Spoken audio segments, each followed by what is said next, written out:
We starten met de gel polish nummer 17 en tekenen een gebogen diagonale streep van dun naar dik over de volledige breedte van de nagel.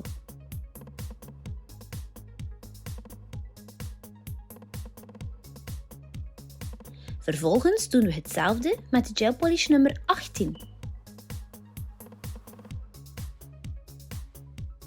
Verbeter terwijl waar nodig en ga verder met gel polish nummer 12. Vergeet niet tussen elke nieuwe kleur 30 seconden uit te harden onder de lamp.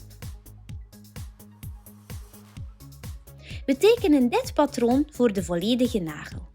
Zorg ervoor dat je zoveel mogelijk uit hetzelfde punt vertrekt.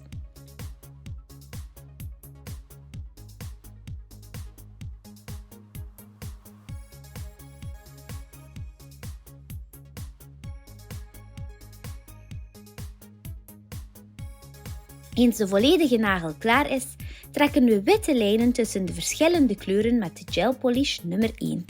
Ook hier vertrekken we zoveel mogelijk vanuit hetzelfde punt. Laat het design nogmaals 60 seconden volledig uitharden onder de lamp en breng daarna een topcoat aan.